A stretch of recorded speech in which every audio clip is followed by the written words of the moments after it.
Assalamualaikum warahmatullahi wabarakatuh. Berjumpa Wah, kembali di channel YouTube saya Arisi Double S Double E. Aduh.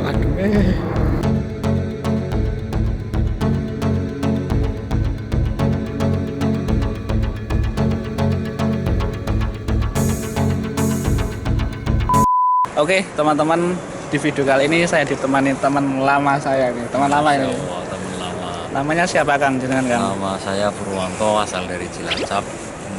Umur sekitar 38 tahun. 38 sampean? Iya. Loh, kelihatannya saya muda loh Kang. Tenan loh. Kirain masih 34 atau berapa gitu. Sudah tua kan, 38. Masya Allah. Berarti sama Kang Haji Rusdi Wah, Jerusti lebih tua dia, kayaknya 40. Dia. 40 ya? Udah 40. Tadi udah pulang kan dia. Cuti. Oh cuti? Oh, udah kesini lagi kayaknya. Oke. Oh ya, tinggalnya di mana Kang? Jenengan Kang? Di Koreanya. Di Koreanya. Oh, ya di Koreanya saya tinggal di Changwon, tepatnya di Jine. Kalau yang sudah lama di Korea mungkin tahu festival bunga itu di Jine, saya dekat insya Allah.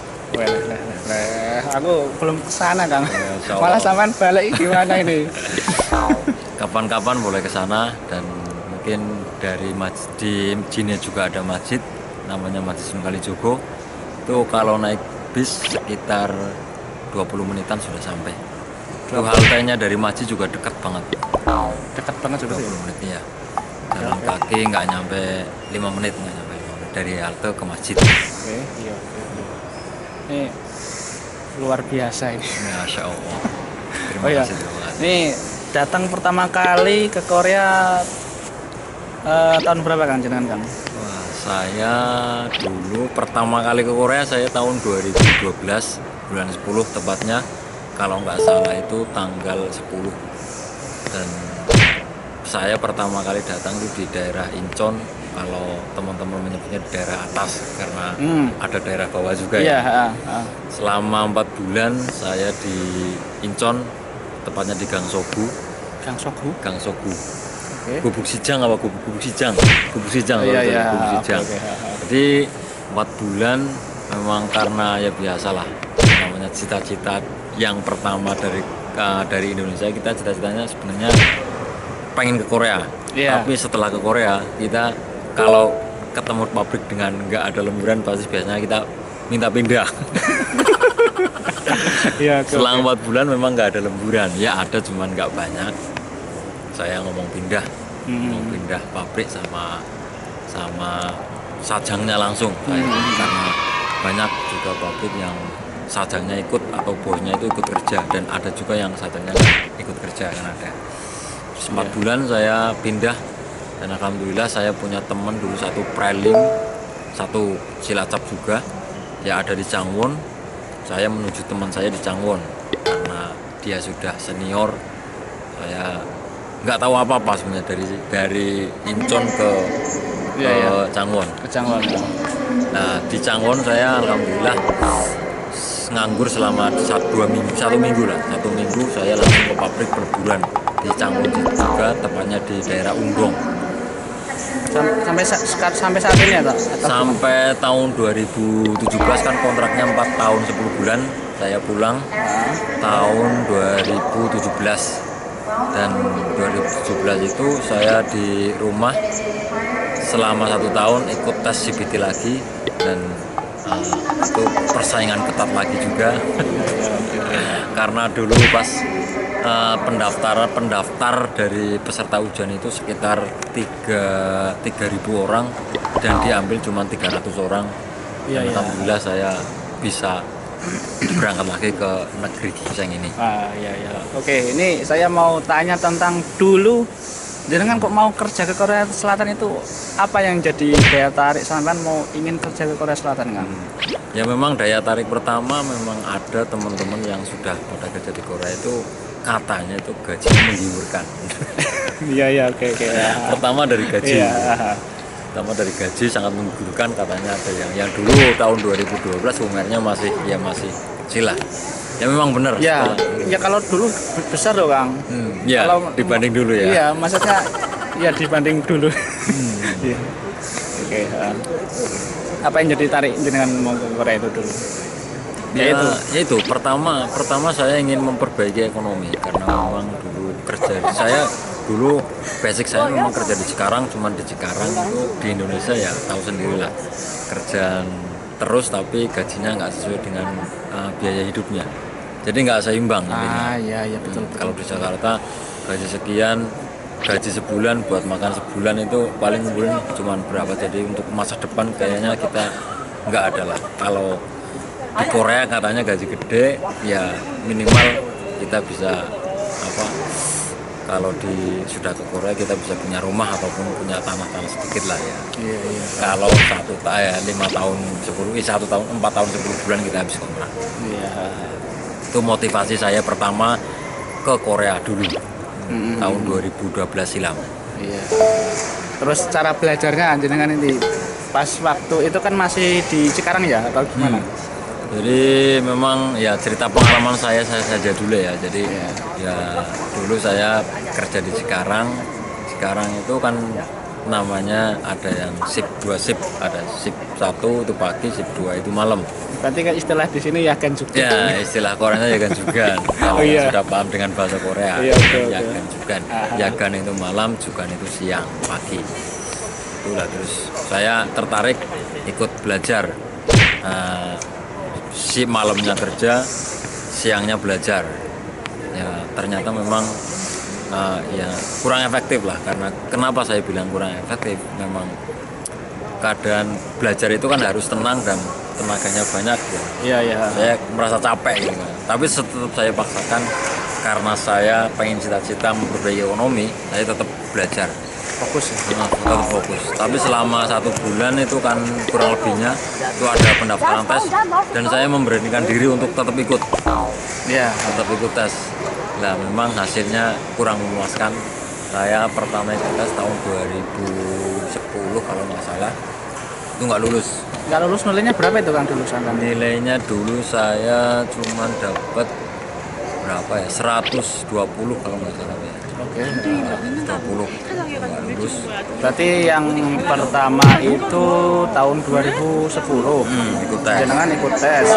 Terus setelah itu karena jenengan itu kan belajar sambil kerja kan gitu. Terus jadi ujiannya kurang memuaskan, hasilnya nggak lulus. Iya, benar. Terus ikut lagi di tahun depannya lagi. Iya, tahun 2011. Oke. Dan itu memang 2011 saya tahun 2010 kan saya nggak lulus. Terus selang beberapa bulan saya posisi masih di Cikarang dan ternyata ada pendaftaran sekitar kalau nggak salah biasanya bulan 5 atau bulan 6 ya. Iya. Bulan 11 kalau nggak salah saya resign dari perusahaan yang di Cikarang. Saya memfokuskan diri untuk belajar bahasa Korea. Belajar bahasa Korea di mana itu? Di kampung atau di? Saya di kampung, dari Cikarang terus saya istilahnya kayak pulang kampung lah. Oh, pulang kampung terus belajar di kampung saya di Cilacap. Dan alhamdulillah saya juga nggak itu kayak privat sama temen, karena ada temen yang ikut lembaga tapi dia kayaknya cerdas, jadi sudah mahir gitu. Sudah mahir, terus dia suruh ngajar juga di LPK-nya itu.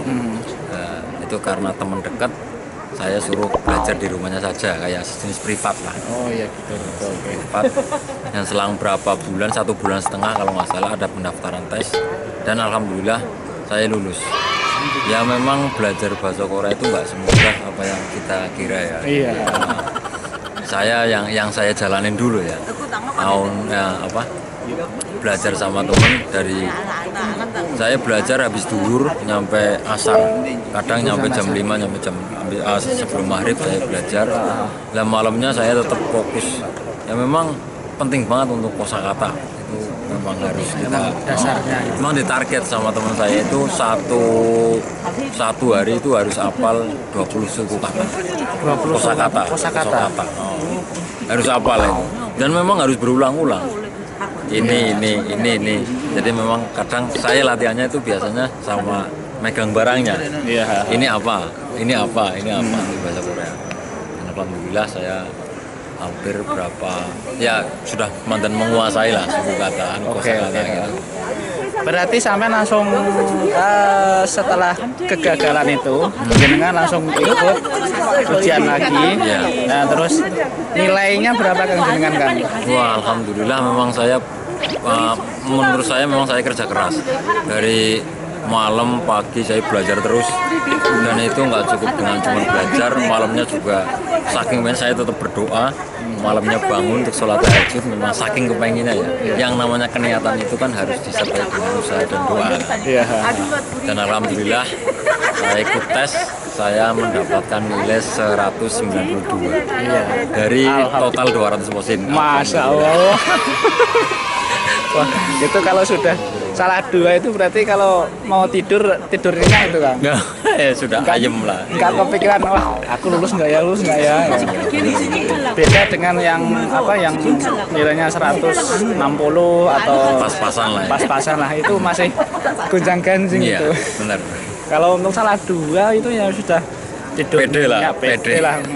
Mau Pede. tidur sampai kapanpun juga, wah ini pasti lulus ini. Iya. Tapi itu juga nggak menutup kemungkinan ya, yang namanya rezeki itu kan nggak maksudnya kita memang pede dengan tahap pertama. Iya. Tapi ternyata di Korea itu nggak semudah kita lulus tes pasti berangkat. Itu nggak seperti itu. Iya. Jadi masih ada tahapan-tahapan berikutnya. Selang berapa bulan memang saya, ya alhamdulillah saya kan nggak ikut LPK kan. Iya, oke. Nggak ikut LPK. Mandiri berarti gitu ya? Mandiri itu saya ngurus sendiri, jadi apa-apa dulu tuh masih belum ada nggak ada scan itu apa ya, Oh iya, scan apa dulu apa ngirimnya lewat apa sekarang pos dulu lewat pos. online dulu, sekarang kan lewat online. Kalau dulu saya lewat pos. Lewat pos ya. Jadi saya ngumpulin berkas-berkasnya semua, dan saya modal dari internet. Iya. Semua ada di BNP 2TKI, ada sarannya semua. Alhamdulillah saya ngumpulin sendiri. Saya ngepost dulu masih sekitar 10.000 tuh ngepost ke BNP TKI. Kalau sekarang bukan BNP, BP 3TKI. BP2MI. Oh, BP2MI ya. BP2MI ya betul. Kalau sekarang kan jaket kuning Mas kan. Dulu jaket hijau ya. Jaket hijau. Makanya di sini kan banyak yang jaket kuning seperti saya ini. Iya. Sekarang apa motivasinya buat teman-teman yang lagi belajar untuk menghadapi ujian, motivasinya bagaimana Kang untuk supaya lulus nanti Kang? Belajarnya gimana? Motivasinya ya pertama ya memang belajar memang harus giat dan tetap terus dan pantang menyerah. Pokoknya tetap semangat kalau masalah belajar bahasa Korea. Bahasa Korea itu sebenarnya harus diulang-ulang. Jadi nggak cuman kita ya memang kalau belum bisa susah. Tapi pertama kita untuk pengen bahasa Korea harus suka dulu. Paling nggak nonton drakornya, mendengarkan lagunya. Iya. Nanti kita lama-lama itu pasti akan nyantol di ini. Iya. Jadi gampang. Dan motivasi untuk teman-teman yang kepengen ke Korea, pertama di Korea itu enak. Jadi istilahnya Mau apa-apa aja, mau betaih lah. mau apa-apa keturutan ya. Mau apa-apa pertama dari segi finansial itu mau apa-apa keturutan. Iya. Terus kedua dari segi kerohanian itu, kalau memang orang itu senang ke masjid, alhamdulillah di Korea itu sudah banyak banget masjid. Iya. Yang dikelola orang Yang Indonesia. dikelola orang Indonesia, dan orang Indonesia kekuatan Islam di Korea itu sangat kuat. Iya. Apalagi kalau sekarang kan tiap kota ada masjid, sampean nggak usah bingung kalau sudah datang ke Korea, sampean cari masjid, cari tempat beribadah itu sampean jangan bingung. Dan alhamdulillah juga kalau di Korea itu bisa daftar haji langsung berangkat. Jadi nggak nunggu kalau di Indonesia kan. Indonesia kan. Ya, untuk tentang haji ini nanti ada episode selanjutnya. Oh iya, nih. benar. Oke, siap. Oke, tutup sekian dari saya. Wassalamualaikum warahmatullahi wabarakatuh. Waalaikumsalam warahmatullahi wabarakatuh.